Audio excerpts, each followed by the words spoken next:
चलिए आज एक ऐसी कहानी सुनते हैं जहां एक तरफ है बेहिसाब ताकत और दूसरी तरफ सिर्फ एक साधारण इंसान का दिमाग।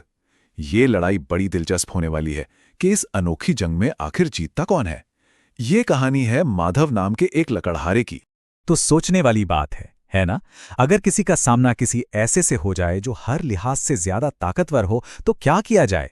क्या बस हार मान लेनी चाहिए या फिर दिमाग का इस्तेमाल करना चाहिए? चलिए माधव की कहानी में इसी सवाल का जवाब ढूंढते हैं। कहानी हमें ले चलती है माधव की दुनिया में। एक बेचारा गरीब लकड़हारा, उसकी जिंदगी गरीबी और अपनी पत्नी भाग्यवान के तानों के बीच ही फंसी हुई है। और जब उम्मीद की कोई किरण नहीं दिखती ना, तो इंसान कुछ ऐसे फैसले ले लेता है जो उसकी पूरी जिंदगी बदल सकते हैं। माधव भी कुछ ऐसे ही एक सौदे के दरवाजे पर खड़ा है। सोचिए माधव के सामने क्या चुनाव था। एक तरफ 1 साल की जबरदस्त अमीरी और दूसरी तरफ अपनी आत्मा को हमेशा के लिए एक राक्षस के हवाले करने का खतरा। जंगल के उस अंधेरे में उसे एक ऐसा सौदा मिला जो गरीबी तो मिटा सकता था, पर उसकी कीमत क्या थी? राक्षस की आवाज में घमंड और ताकत साफ थी और बस वक्त का पहिया घूमने लगा था। माधव ने गरीबी की बीड़ियां तोड़ने के लिए सौदा तो कर लिया, पर क्या उसने ये सोचा था कि वो अपनी आजादी की कीमत चुका रहा है? नहीं, उसने तो बस एक ही उम्मीद की कि शायद कोई चमत्कार हो जाए। लेकिन ठहरिए, कहानी में एक और पेज है। राक्षस से मिलने से काफी पहले किस्मत ने माधव के हाथ में 3 अजीब से हथियार थमा दिए थे। ये हथियार उसे एक साधु से मिले थे और ये कोई मामूली हथियार नहीं थे। चलिए देखते हैं कि ये थे क्या। जरा सोचिए, अगर किसी को 3 वरदान मांगने का मौका मिले तो वो क्या मांगेगा? दौलत, ताकत, पर माधव ने कुछ और ही मांगा। एक कुल्हाड़ी, एक कुर्सी और एक थैला। सुनने में तो ये बिल्कुल बेकार लगते हैं, है ना? और जैसा सोचा था वही हुआ। माधव की पत्नी भाग्यवान का गुस्सा और निराशा इन शब्दों में साफ झलक रही है। उसे लगा कि माधव ने अपनी जिंदगी का सबसे बड़ा मौका गंवा दिया। और सच कहें तो उस वक्त तो किसी को भी यही लगता। और अब वो घड़ी आ ही गई। पूरा 1 साल बीत चुका था। अब माधव की चतुराई की असली परीक्षा होने वाली थी। सवाल यह था कि क्या उसके वो अजीब से वरदान उसे बचा पाएंगे? साल भर की ऐशो आराम की जिंदगी अब खत्म होने वाली थी। दरवाजे पर मौत नहीं, बल्कि मौत से भी बदतर गुलामी दस्तक दे रही थी। राक्षस अपना कर्ज वसूलने आ चुका था और लग रहा था कि इस बार कोई नहीं बच सकता। राक्षस की आंखों में तो जीत की चमक थी। उसे पूरा यकीन था कि ये लकड़हारा अब उसका गुलाम बनने के लिए एकदम तैयार है। उसके लिए तो ये बस एक और शिकार था। पर माधव के दिमाग में तो कुछ और ही चल रहा था। यहीं उसने अपना पहला दांव खेला। बड़ी मासूमियत से उसने राक्षस से कहा कि आखिरी इच्छा के तौर पर बस कुछ लकड़ियां काटने में मदद कर दे।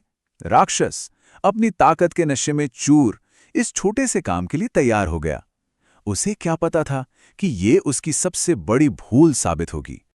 और फिर हुआ वो जिसका किसी ने अंदाजा भी नहीं लगाया था। जैसे ही राक्षस ने कुल्हाड़ी को छुआ, वो उसके हाथों में ही जम गई। अब वो चाहे भी तो रुक नहीं सकता था। बस लकड़ी काटे जा रहा था। माधव का पहला वरदान काम कर गया था। जो राक्षस घमंड में चूर था, वो अब रहम की भीख मांग रहा था। माधव ने इस मौके का पूरा फायदा उठाया। अपनी आजादी के बदले में उसने मांगी सोने की 7 थैलियां और 2 साल की और जिंदगी। 2 साल भी बीत गए। इस बार राक्षस ज्यादा गुस्से में और ज्यादा सावधान होकर लौटा। उसने कसम खा ली थी कि इस बार वो उस चालाक लकड़हारे को कोई मौका नहीं देगा। राक्षस ने आते ही साफ कर दिया, इस बार मैं तेरी किसी चीज को हाथ नहीं लगाऊंगा और ना ही तेरी बातों में आऊंगा। अब माधव के लिए खेल और भी मुश्किल हो गया था। लेकिन माधव के पास एक और योजना तैयार थी। उसने देखा राक्षस थका हुआ है तो उसे बड़े अदब से एक कुर्सी पर बैठने को कहा। राक्षस ने सोचा, बैठने में क्या हर्ज है, इसे तो मैं छू भी नहीं रहा। और बस यही उसकी दूसरी सबसे बड़ी गलती थी। और ये लीजिए, जैसे ही राक्षस कुर्सी पर बैठा, वो वहीं चिपक गया। माधव का दूसरा, वो बेकार सा दिखने वाला वरदान, वो भी एक जबरदस्त हथियार निकला। अब राक्षस पूरी तरह से माधव के काबू में था। इस बार सौदा और भी बड़ा था। राक्षस को अपनी आजादी के लिए सोने की 20 थैलियां देनी पड़ी और साथ ही अगले 5 सालों तक माधव से दूर रहने का वादा भी करना पड़ा। तो आखिर इस कहानी से हमें सीखने को क्या मिलता है? क्या ये सिर्फ एक राक्षस और लक्कड़हारे की कहानी है, या इसके पीछे कोई गहरा मतलब भी छिपा है? राक्षस फिर कभी नहीं लौटा। जी हां, कभी नहीं। माधव की बुद्धि ने उसे हमेशा के लिए उस खतरे से आजाद करा दिया था। असल में उसकी जीत इतनी बड़ी थी कि उसे अपने तीसरे वरदान की जरूरत ही नहीं पड़ी। उसने ये साबित कर दिया कि सबसे बड़े तूफान को भी सही रणनीति से रोका जा सकता है। तो इस कहानी का सार क्या है? सीधी सी बात है, दिमाग की ताकत जिस्म की ताकत से हमेशा बड़ी होती है। और हाँ, कभी कभी जो चीज़ें हमें बिल्कुल बेकार लगती हैं ना, वही हमारे सबसे बड़े हथियार बन जाती हैं। असली दौलत सोना चांदी नहीं, बल्कि हमारी सोच और हमारी समझ होती है। ये कहावत इस कहानी पर एकदम सटीक बैठती है। माधव ने सीधे सीधे दौलत नहीं मांगी थी, लेकिन अपनी बुद्धि से उसने एक ऐसी दौलत कमाई जो उससे कोई नहीं छीन सकता था, और वो दौलत थी शांति और सुरक्षा। और अब एक सवाल सबके लिए, क्या कभी अपनी जिंदगी में या कहानियों में कोई ऐसा उदाहरण देखा है जहां किसी ने सिर्फ और सिर्फ अपनी बुद्धि के दम पर किसी बहुत बड़ी मुश्किल को हरा दिया हो? सोचने वाली बात है ना।